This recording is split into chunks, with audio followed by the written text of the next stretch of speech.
Good morning students, आप सभी का स्वागत है आपके अपने YouTube channel maths for you academy में। आज हम आपके लिए लेकर आए हैं यहाँ पर कक्षा 9th की गणित विषय की वर्कशीट नंबर 65 और तिथि है आज 9 दिसंबर 2020। तो यहाँ पर अब आपकी जो वर्कशीट्स थी उन यानी कि जो आपके चैप्टर थे 15 चैप्टर मैथमेटिक्स के 13 चैप्टर आपके आ रहे हैं। तो 13 चैप्टर यानी कि अभी फिनिश हो चुके हैं और यहाँ पर अब लिखा हुआ है अध्याय 1 संख्या पद्धति वर्कशीट संख्या 1, 2, 3 की पुनरावृत्ति, यानी कि जो संख्या वर्कशीट संख्या 1, 2, 3 थी उनकी पुनरावृत्ति हो रही है, यानी कि रिवीजन हो रही है। तो इसका मतलब है कि जो आपकी वर्कशीट्स थी यानी कि जो चैप्टर थे वो सारे के सारे अब फिनिश हो चुके हैं मैथमेटिक्स के और सारे के सारे कंप्लीट हो चुके हैं। अब यहाँ पर आपकी पुनरावृत्ति हो रही है, तो सभी बच्चे अपने सिलेबस को ध्यान से रिवाइज करते रहें। तो यहाँ पर 3 वर्कशीट वापस से रिवाइज हो रही हैं, यानी कि 64 वर्कशीट तक 64 वर्कशीट तक आपका सिलेबस पूरा कंप्लीट हो चुका है। तो अब यहाँ पर डिपार्टमेंट आपके लिए ये लेकर आया है। तो चलिए हम यहाँ पर बताते हैं। पहला क्वेश्चन है यहाँ पर, अगर आप इसको हिंदी में पढ़ते हैं तो अपरिमेय संख्याओं का दशमलव प्रसार क्या होता है? अशांत आवृत्ति, अनवसानी आवृत्ति, अनवसानी अनावृत्ति और इनमें से कोई नहीं। अगर इंग्लिश में आप इसको पढ़ते हैं तो इंग्लिश में क्या कहते हैं? Decimal expenses of A rational number is terminating and requiring, non terminating requiring, non terminating and non requiring और नन ऑफ दिस। तो इनमें से इसका आंसर कौन सा है? तो यहाँ पर हम आपको बता देते हैं, इसका ऑप्शन है यानी कि इसका करेक्ट आंसर है हमारा ये 3, non terminating and non requiring. अगर हिंदी में भी देखते हैं तो यह अनवसानी अनावृत्ति वाला जो ऑप्शन है ये हमारा करेक्ट आंसर है, यानी कि अनवसानी अनावृत्ति यानी कि ऑप्शन नंबर 3 हमारा करेक्ट आंसर है। आगे यहाँ पर क्वेश्चन नंबर 2, 2 परिमेय संख्याओं के बीच परिमेय संख्याएं होती हैं। कितनी परिमेय संख्याएं होती हैं? 2 परिमेय संख्याएं हैं, उनके बीच में कितनी परिमेय संख्याएं हो सकती हैं? तो आपने ऑलरेडी पढ़ा हुआ है कितनी होती हैं, 1 होती है, 2 होती है, अपरिमित और या कोई नहीं। तो अपरिमित रूप से अनेक होती हैं, इनफाइनाइट जिसे इंग्लिश में कहा जाता है। अब अगर आप इसको इंग्लिश में देखते हैं, there are dash rational numbers between 2 rational numbers.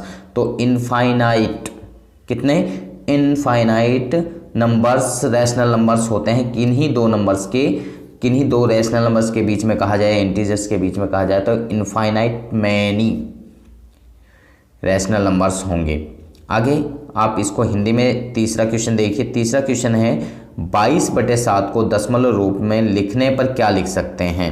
22/7 को अगर हम लिखते हैं, इसको डिवाइड करते हैं तो हमारा ये 3.14 28 27, 3.14 82 57 या 3.14 28 57 पर बार, यानी कि बार का मीन्स होता है कि वो नंबर वापस रिपीट हो रहे हैं। चौथा ऑप्शन है 3.14 38 57। तो ये सिर्फ हमारा ऑप्शन है ऑप्शन नंबर 3 करेक्ट है। अगर 22/7 को दशमलव रूप में लिखते हैं, डेसिमल रूप में लिखते हैं तो 3.14 28 57 ये बार बार रिपीट होता रहता है, तो इसलिए हमारा ये जो तीसरा ऑप्शन है ये हमारा करेक्ट ऑप्शन होगा। इंग्लिश में भी आप देख सकते हैं तो यहाँ पर डेसिमल एक्सपेंसेस ऑफ 22/7 इज, तीसरा ऑप्शन है 3.14 28 57। तो ये इस पर बार है तो ये वाला रिपीट हो रहा है बार बार, यही इसका आंसर है। चौथा ऑप्शन क्या है? क्वेश्चन नंबर 4 की तरफ हम चलते हैं। तो क्वेश्चन नंबर 4 यहाँ कह रहा है हमारा 0.111 को PQ के रूप में लिखिए। PQ के रूप में जब इसको लिखते हैं तो इसको हम लिख सकते हैं 1/9, यानी कि पहला ऑप्शन क्या लिख सकते हैं? 1/9, यानी कि 0.11 जब लिखा जाता है उसको अगर आप लिखते हैं तो वो 1/9 लिखा जाता है, जो ऑलरेडी आपको पहले भी वर्कशीट्स में सॉल्व करके बता रखा है। यहाँ पर अगर आप इंग्लिश में देखते हैं तो इंग्लिश में इसका ऑप्शन फर्स्ट ही होगा। यहाँ पर फॉर 0.111 डैश डैश यहाँ dot dot dot in PQ form can be written as, किसकी फॉर्म में लिखा जा सकता है? तो 1/9 की फॉर्म में इसको लिखा जा सकता है। अगला क्वेश्चन यहाँ पर हम देखते हैं हिंदी मीडियम में। 5th क्वेश्चन है हमारा।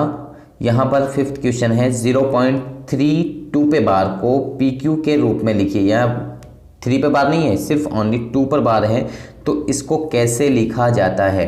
तो इसको लिखने का तरीका क्या है? इसको कैसे लिखा जाता है तो मैं आपको यहाँ पर बता देता हूँ, इसको थोड़ा सा एक्सप्लेन कर लेते हैं। अगर हम इसको लिखते हैं यहाँ पर 10x लिखते हैं, यानी कि 10 से मल्टीप्लाई करते हैं, पहले इसको x माना फिर 10 से मल्टीप्लाई करते हैं तो ये हो जाता है हमारा 3.222 यानी कि डैश डैश डैश, फिर यानी कि इक्वेशन नंबर हमारी सेकंड हो जाएगी। और यहाँ पर फिर हम इसको 10 से फिर मल्टीप्लाई करेंगे तो ये 100x हो जाएगा। और फिर यहाँ पर ही इसको क्या लिखेंगे, 100 से जब इसको 10 से और मल्टीप्लाई कर रहे हैं तो ये 32.2222 डैश डैश डैश, यानी कि इक्वेशन नंबर 3 हो जाएगी। इस 3 इक्वेशन में से 2 को माइनस करते हैं तो यहाँ पर 90x आ जाएगा, और इधर यहाँ पर 32 में से 3 को माइनस करेंगे क्योंकि इधर वाला ये बैक साइड वाला कैंसिल हो जाएगा। 32 में से 3 गए तो 29, तो x इक्वल टू कितना हो गया 29 अपॉन में 30। ऑप्शन में है कहीं पर, बिल्कुल है यहाँ पर थर्ड ऑप्शन। तो ये हमारा इसका जवाब होगा। अब यहाँ पर आपको छठे क्वेश्चन में दिया गया है, इंग्लिश में भी आप इसको देख सकते हैं, तो यहाँ वहाँ पर भी ये हमारा थर्ड ऑप्शन ही होगा फिफ्थ में। छठे क्वेश्चन में देखते हैं, नीचे दी गई संख्याओं में से परिमेय और अपरिमेय संख्याएं अलग करिए। परिमेय यानी कि रैशनल नंबर, अपरिमेय इर्रेशनल नंबर्स हमें फाइंड करने हैं। परिमेय संख्याएं कौन सी होती हैं, यानी कि जिनको अपॉन में यानी कि p बाई क्यू की फॉर्म में लिखा जा सकता हो। तो यहाँ पर डैश डैश डैश ये चलता जा रहा है, तो ये वाला p बाई क्यू की फॉर्म में नहीं लिखा जाएगा, तो ये क्या हुआ हमारा इर्रेशनल नंबर होगा। क्या होगा ये पहला वाला इर्रेशनल नंबर होगा। ये वाला 42 के अगर आप करते हैं, 42 के फैक्टर करते हैं तो 42 के फैक्टर करके देख लीजिए, अगर वो करते हैं तो ठीक है, नहीं करते तो उनमें से जो बचेगा वो आपका हो जाएगा।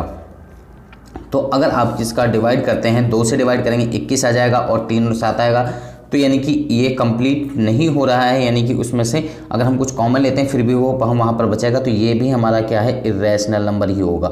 और यहाँ पर 88 की बात करते हैं तो ये हमारा रैशनल नंबर होगा, इसको हमने सर्कल कर दिया, ये रैशनल नंबर हमारा होगा, तो ये हमारा रैशनल नंबर होगा। यहाँ पर 6√11 ये भी क्या होगा इर्रेशनल नंबर ही होगा हमारा, ये भी क्या होगा, ये भी इर्रेशनल नंबर ही होगा हमारा। यहाँ 98.3 ये हमारा रैशनल नंबर होगा, इसको मैं सर्कल कर देता हूँ, ये रैशनल नंबर होगा। इसकी बात करते हैं, ये नंबर जो हमारा दिया हुआ ये भी हमारा क्या होगा, ये भी रैशनल नंबर ही होगा, क्योंकि इसको हम डेसिमल या डेसिमल में है p बाई क्यू की फॉर्म में लिख सकते हैं। लेकिन अब यहाँ पर इसकी बात करते हैं तो ये वाला नंबर जो है ये हमारा नहीं होगा, ये इर्रेशनल नंबर होगा। इसकी बात करते हैं ये भी इर्रेशनल नंबर होगा। इसकी बात करते हैं तो ये भी हमारा इर्रेशनल नंबर होगा, और इसकी बात करते हैं तो ये भी हमारा इर्रेशनल नंबर ही होगा।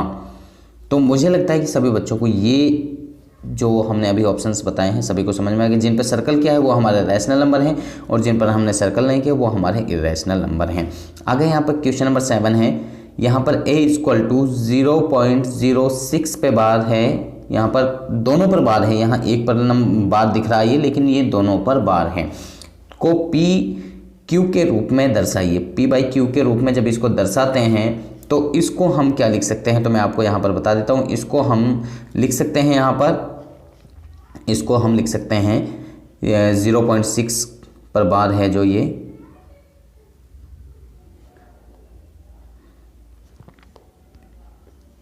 तो यहाँ पर 0.6 पर बार इसको हम लिख सकते हैं 6/99 लिख सकते हैं, या फिर इसको 2/33 भी हम लिख सकते हैं। आप इसको करके देख सकते हैं इजीली।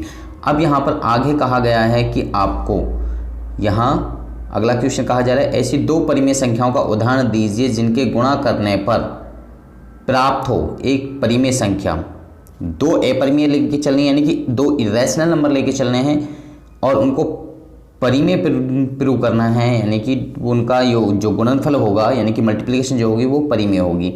या फिर 2 संख्या ऐसी बतानी है, नहीं या फिर नहीं, यानी कि दोनों को करना है अलग अलग, और 2 इसके एग्जाम्पल बताने हैं जिनकी अपरिमेय संख्याओं को मल्टीप्लाई करते हैं, अपरिमेय संख्या ही आता है। अगर इंग्लिश में आप देखते हैं तो इंग्लिश में इसको आप देख सकते हैं, यहाँ पर इंग्लिश में देख लीजिए। Answer the given following questions.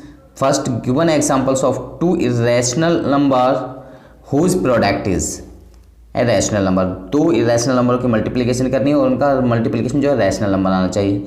2 irrational नंबरों की मल्टीप्लाई करनी है और उनका वो इर्रेशनल नंबर आना चाहिए। 2 इर्रेशनल नंबर, गिव एग्जाम्पल, यानी कि कोई एग्जाम्पल हमें यहाँ पर देने हैं।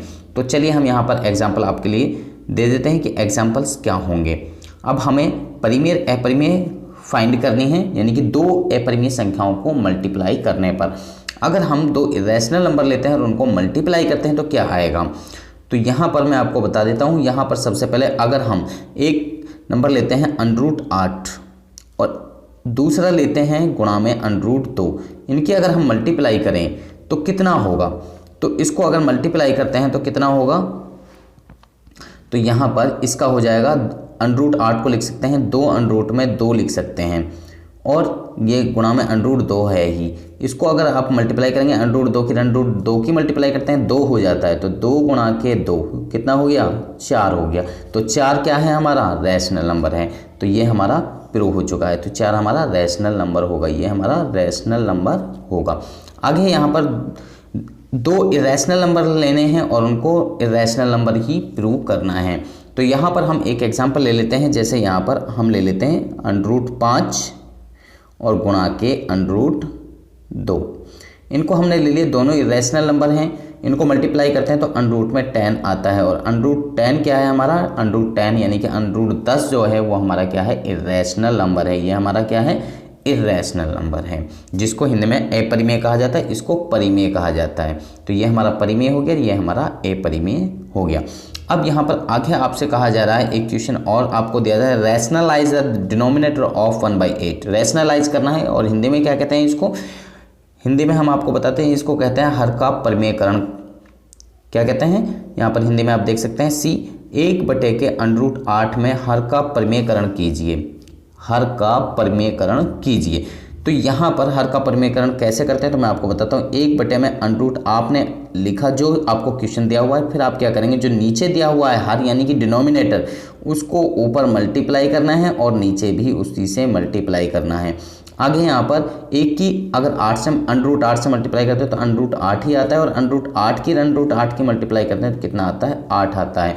आगे इसको आप और भी लिख सकते हैं, क्या लिख सकते हैं, तो यहाँ पर अभी हमने बताया कि यहाँ ऊपर अभी बताया हमने कि √8 को 2 में 2 लिख सकते हैं और अपॉन में यहाँ 8 लिख सकते हैं। तो इसको 2 से हम 8 को काट सकते हैं कितनी बार, 4 बार। तो यहाँ पर √2 में इसको 4 भी हम लिख सकते हैं। तो ये हमारा आंसर हो जाएगा। तो इस तरीके से हम इन सवालों को इजीली सॉल्व कर सकते हैं।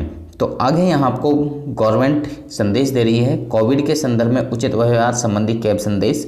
कोविड-19 के विरुद्ध लड़ाई में सुरक्षित रहने के लिए मास्क अवश्य पहनें। तो सभी बच्चे मास्क का उपयोग अवश्य करें। तो सभी बच्चे हमारे साथ में बने रहें हमारी नेक्स्ट वीडियो तक। और सभी बच्चे, अगर आपको ये वीडियो अच्छी लगी तो आप हमारी वीडियो को लाइक करें, शेयर करें, कमेंट करें, और इसके साथ में अगर अभी तक आप हमारे चैनल पर नए हैं तो आप हमारे चैनल को सब्सक्राइब कीजिए और इसके साथ में बेल आइकन को जरूर प्रेस करें, ताकि आपको आने वाली हर वर्कशीट की अपडेशन साथ के साथ में मिलती रहे। और आप बच्चों का हमारी इस वीडियो को देखने के लिए धन्यवाद।